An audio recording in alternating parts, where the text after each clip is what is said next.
Oh hi, I'm Eva and welcome to my closet. Last time we talked about belts and this time we're talking about how accessories can pull an entire look together. I'm using a fairly flat canvas to work on to show that these things really do make a difference. As you see, I'm wearing a pleated skirt. It lands actually just below the knee. I do love it. I think it's a nice versatile piece of clothing. I'm wearing a shawl which is a little more decorative and of course a floral shirt. Now if I wanted to lighten this look up because it's very dark, I'm going to start by bringing in lighter colors. Now we're going to start with a very light belt. And already with just this one piece, the whole outfit has become a lot brighter. Now the next thing we're going to add is a matching handbag. Now the hue isn't identical, but you don't need it to be identical. Now I actually store them with their straps inside. But now we have this lovely little Nine West bag. So now having these two items, the entire look has gotten a lot brighter. And then to top it off, depending on your tolerance for high heels, I would likely throw on these. Now I realize that these are very aggressive to a lot of people. They're very tall. They are a heavy platform. They are the Jeffrey Campbell Litas. They're white lace. Now if you didn't want to go to this extreme with me, I understand.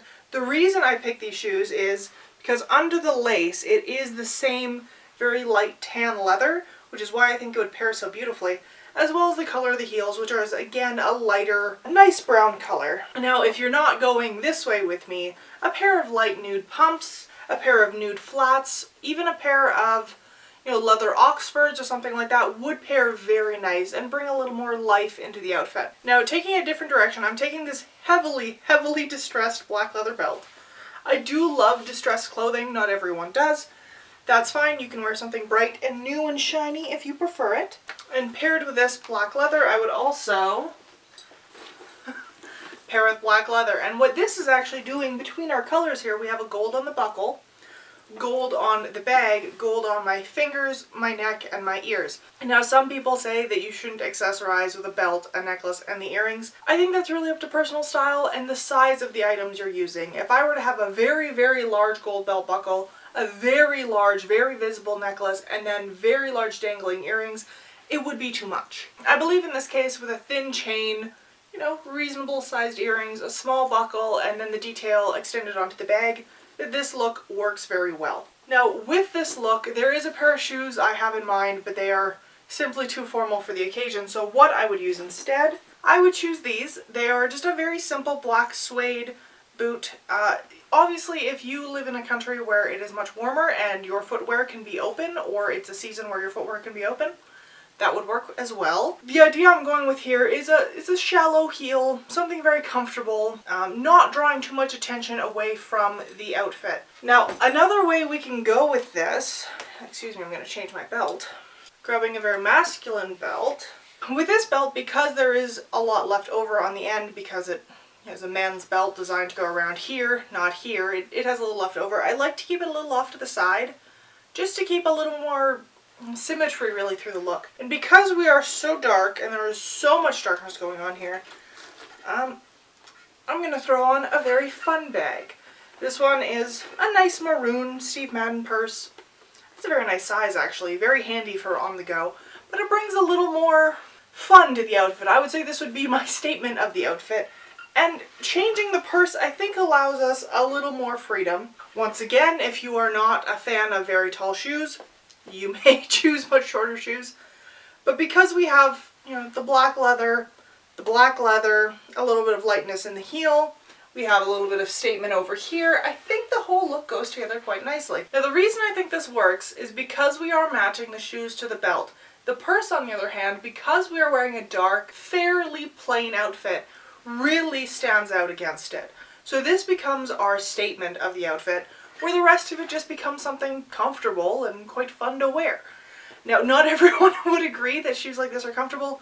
Once again, if you wanted to go shorter, just a black leather shoe or pleather if you're vegan. I think with a skirt of this length, having a covered toe does suit it well, but having an open toe works as well. So we just talked about the purse being the statement of the outfit, but what if we wanted the statement on our actual bodies? I'm not going with anything too bright, just different than what we already have on our bodies. And I'm doing a nifty little trick here where you actually tuck just the corner of your scarf in under your bra strap which allows us to have this very big, voluminous scarf that would normally have to be draped coming around the neck, so it would shorten up the appearance here. But we wind up with this very full, very fun scarf that does cover a lot of the top, but adds a nice bit of color to the outfit, and also doubles as something you can wrap around yourself if you start to get cold later in the evening. I'd like to take a minute to talk about shopping for accessories. Purses, belts, scarves, shoes. These are essential pieces of your outfit that'll pull everything together. So when you're out shopping, I think it's very important to remember what you have at home, and if you can acquire things that would match with them. Having a tan bag and a tan belt and tan shoes, well, it might seem a little much to put them all together. Now you have options. Tan bag, tan shoes, you have two items that are now matching in an outfit. That brings a little bit of alignment to it. Having the black belts, the black bag, the black leather shoes, again, you don't have to wear them all together, but having two pieces that match very closely can bring an outfit that felt a little out of place together very, very quickly. I would also recommend having a statement piece of each. For me, it is my red purse.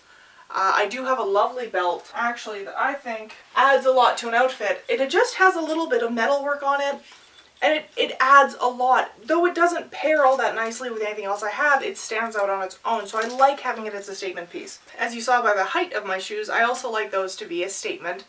I find if you put all the statement pieces together, though, it gets very messy, so limit yourself to one statement accessory per outfit, really, to keep it all coming together. If I had recommendations for basic accessories that can really help anyone's wardrobe, it is a good black leather belt, a pair of nude or black pumps, a natural toned leather belt, a black leather purse, a comfortable pair of nude flats, and a very simple scarf, whether that be white, black, a nude tone, or complementary to the majority of the clothing in your closet. I do also want to quickly touch on shoes.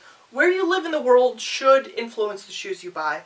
For me personally, I live in a country where snow is commonly found until late in the spring months and early in the fall. So in order to get the most wear out of the shoes and get to enjoy them for as much time as I can each year, having them be closed, like this style here, where my foot is protected from the snow, is very important to me, because it means my investment in a shoe can be carried out throughout the year instead of having to limit them to a very specific season. Now, if you lived in a place that was quite warm or very tropical, investing in shoes where your feet can breathe all day is very important, where having a very closed off shoe could create a lot of issues for you. I'm not saying you shouldn't buy whatever it is that's calling your fancy simply because you live in a place where they can't be worn all year, but be aware of how much money you're investing into things that are very seasonal and how many things are year-round wearable. And that brings us to the end of the video, so thank you for being in my closet with me today.